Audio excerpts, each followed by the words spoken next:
Hi everyone, it's Lourdes Galang from Unstoppable World team of N-World. Today I will be discussing with you the multiple account strategy for 3 to 7 heads. Okay, so we will be discussing kung paano yung tamang position for 3 heads or 7 heads and kung paano mo maipoposition yung 7 heads mo kapag wala ka pang budget para sa pang-pay-in or pambayad sa 7 accounts. So, ang strategy po natin, let's say for example, kung wala ka pang fund or budget, pero gusto mo na maging kompleto yung 7 heads mo at maging maganda pa rin yung structure or yung positioning, ang gagawin lang po natin ay maglagay muna tayo ng 3 heads dun sa ating account. So, ang positioning po sa 3 heads natin ay ilalagay natin yung first head, second head, at saka third head in a straight line. Okay, so magkakadugtong po yan. So, yan po yung tinatawag natin na straight line. And kapag may income ka na or may budget ka na, may pondo ka na to place your 7 accounts, ito naman po yung magiging position ng ating 4th, 5th, 6th, at 7th head. Okay?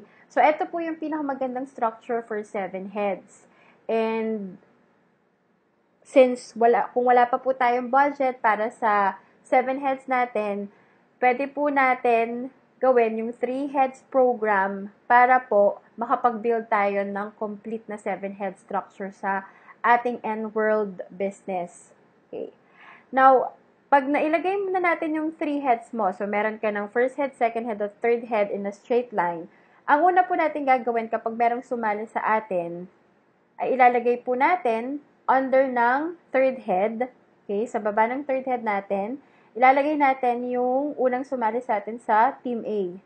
Tapos itong sumali na to sa atin sa Team A, downline natin, tuturuan po natin siya na kapag meron din pong sumali sa kanya, ay ilalagay din po niya sa kanyang Team A.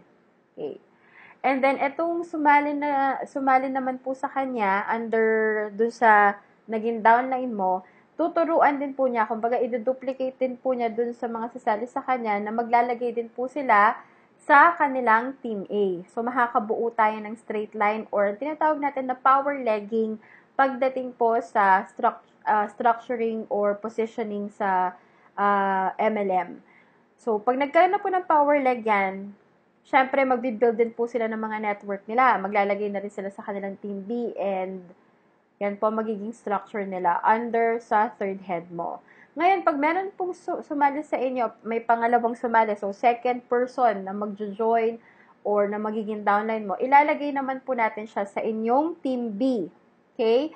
So, magkakaroon ka na ng grupo sa Team B mo kasi tuturuan din natin to na yung sumali sa Team B mo, yung downline mo, ay maglalagay din sa Team B niya. At ganun din po, i-duplicate ulit niya yung sarili niya sa mga sasali or magiging downline niya na maglalagay din po sila sa kanilang Team B kapag may sumasali. And obviously, tuturuan natin sila na mag-build ng network. So, once na makapag-build po yan ng network, kagaya ng nakikita niyo po ngayon sa screen, okay, obviously, magkakaroon po yan ng sales match bonus. Magkakaroon ng pairing of 2,100 pesos. And obviously, yung third head mo po, magkakaroon na ng income yan. Dahil meron ka ng leader sa group A mo, meron ka na ding leader sa group B mo, at meron ka ng groups, okay? Meron ka ng groups under your Team A and your Team B na nag-work at nag-build din ng kanya-kanya nilang mga teams and groups. Okay, now once kumikita na yung third head mo, okay, pwede na po tayo maglagay ng ating fourth head. Okay, so yan. So, pwede na tayo ulit bumili ng isang account which will be our fourth head na ilalagay natin under ng second head natin. Okay? So, ilalagay natin ito sa Team B. At ganun din po yung magiging strategy natin sa pagpuposisyon ng mga downlines. Okay?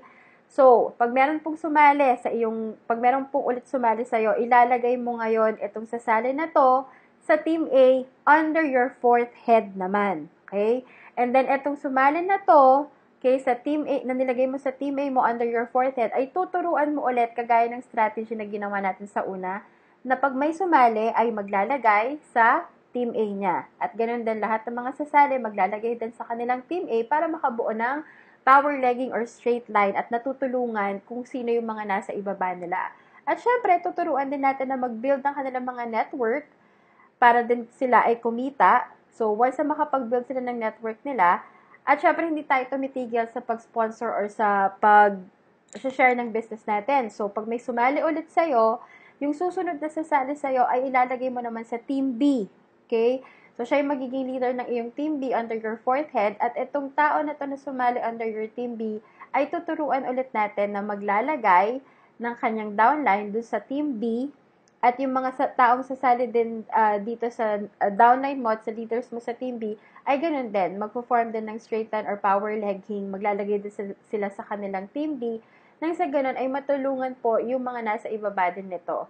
And then, tuturuan din po natin sila na mag-build ng kanya-kanya po nilang group para sila din po ay magkaroon ng income. At kapag ganito ulit ang nangyari, pag both Team A mo at saka Team B mo ay nagkakaroon ng magandang income. So, bawat pair po yan, again, sales match bonus of 2,100 pesos per account. Aakyat po yung income na yan sa iyong fourth head. So, kikita na po yung iyong fourth head. At kapag kumikita na ang iyong third head at saka fourth head, ang mangyayari po niyan ay kikita na rin po yung iyong second head. Kasi nagkakaroon na ng sales match bonus sa third head mo at saka sa fourth head mo, nagkakaroon ng match yan na 2,100 pesos. Umaakyat po yan sa yung second head. So, nakikita nyo po sa screen, kapag ang second head mo, third head mo, at saka fourth head mo ay umi-income na, obviously, kaya mo nang magdagdag ng mga panibagong accounts. Kasi meron ka ng pagkukuhaan ng budget or ng fund para mabuo mo na yung 7 heads mo. So, ang gagawin po natin, syempre, bibili na tayo ng accounts natin para mabuo yung 7 heads. So, mailalagay na natin yung 5th head, 6th head, 7th head, under sa ating first head. Okay? So, ganun din po ang strategy na gagawin natin. Uunahin po natin na lalagyan ulit ng downline ay yung ating 7th head. Okay? Now, paglagay nyo po ng 5th head, 6th head, at saka 7th head po ninyo, automatic may income po yan, may sales match bonus din po yan na 2,100 pesos. At aakyat po yan sa iyong first head. Okay? So, kakasimula mo pa lang na ilagay yung 5th head, 6th head, at 7th head mo sa iyong account para mabuo yung 7 accounts, meron ka na kagad income. Okay. So, yung strategy po na gagawin natin, as I have said, uunahin po natin na lagyan ulit ng downline yung 7th head natin. Okay, so pag may sumali dito, ilagay natin ito sa ating Team B, at yung sumali po na leader natin, under our 7th head sa Team B, ay tuturuan din natin na maglagay sa kanyang Team B. So, yung mga sasali din po ng mga downline, i-duplicate din po natin sa kanilang system and strategy na maglagay sa kanilang Team B para natutulungan po yung mga sumasali din sa kanila and makabuo ng power legging. Tapos, tuturuan na rin natin sila na mag-build ng kanilang network para kumita na rin po sila. So, maglalagay din sila sa kanilang Team A at saka sa Team B. So, once na makapag-build na po sila ng network nila, tapos meron ulit sumali sa inyo, ilalagay naman po natin yan sa Team A under your 7th head. Okay? So, sa nakikita nyo po, continuous po dapat ang pag-sponsor, pag-share ng business para continuous na meron po tayong mga nailalagay ng mga leaders sa ating mga accounts, okay? So ngayon, etong leader na nakuha natin ay nilagay natin sa Team A under our 7th head. Tuturuan din po natin kagaya ng same positioning and strategy. Tuturuan natin sila na mag-build ng team under their Team A, and tuturuan din natin sila na maglagay doon sa kabila nila para makapag-build sila ng network and syempre para kumita sila dito sa ating negosyo. So once na maging ganito na yung structure ulit natin sa Team A at sa Team B ng 7th head natin, syempre magkakaroon na tayo ng sales match bonuses of 2,100 pesos kada match po yan. At umaakyat po yan sa ating 7th head. And obviously, magkakaroon na po ng income ang ating 7th head. Okay? So, once na nagkakaroon ng income ang 7th head, sunod naman po natin na i-work out ay ang ating 6th head. Okay? So, once na may makuha ulit tayo na leader, syempre ilalagay natin yan sa Team B ng ating 6th head. Okay? And the same pa rin po, ituturo natin na yung mga sumasali dito, mga leaders, ay maglalagay din po sila ng downlines or yung mga napapasali po nila, ilalagay po nila under sa Team B nila. So, bawat sumasali, naglalagay sa Team B, nakakabuo po ng power legging. And then, ituturo po natin kung paano mag-build ng kanilang network para po nagkakaroon sila ng income. So, tuturuan na natin sila kung paano maglagay ng leader or downline sa kanilang team A at saka team B. So, once na natulungan na po natin yung ating leader sa team B na makapag-build ng kanyang network, sunod po na leader na sasali sa atin, syempre ilalagay na natin yan sa team A. At kapag ang team A ay nakapagpasali ng downline or leader, tuturuan natin tong leader na to na maglagay din yung susunod na sasali sa kanya, ilalagay din yung sa team A niya. At ganun po, duplication po ulit and duplication ng pag-build ulit ng network. So, once matulungan na natin si team leader natin ng team A na makapag-build ng kanyang network at ng kanyang group, syempre, yung 6th head mo, kikita na yan. So, sunod-sunod na sales match bonus ulit yan na 2,100 pesos. So, si 6th head ay kikita na rin. At kapag kumikita na si 6th head at saka si 7th head, sunod po niyan, yung 5th head natin magkakaroon na rin ng sales match bonus na tig to 2,100 pesos. So, ang mangyayari, si 5th head kumikita na rin. At kapag kumikita na po ang 3rd head, 4th head, 6th head at 7th head natin, obviously, si 2nd head at saka si 5th head ay kumikita na po.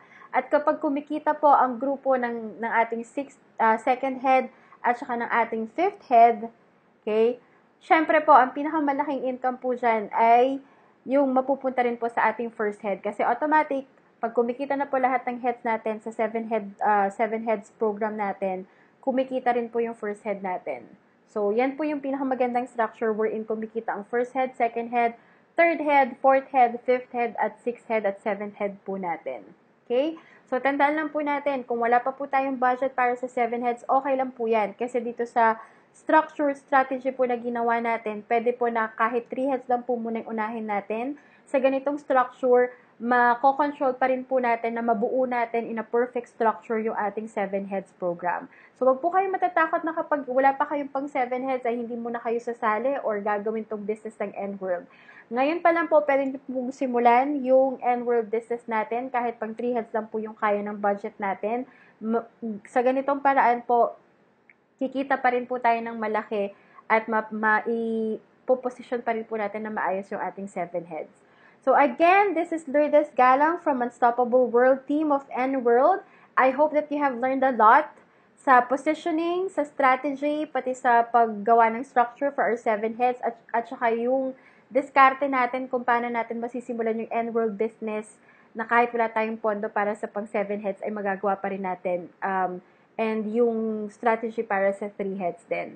So if you have any questions or meron pa po kayong clarifications para sa strategy ng multiple heads sa N-World business natin, ay you can contact us through email, through SMS, through Facebook, and we'll assist you and will help you na ma-position natin ng tama yung multiple heads para sa N-World business. Okay? So that's it for now. See you for the next training. Bye!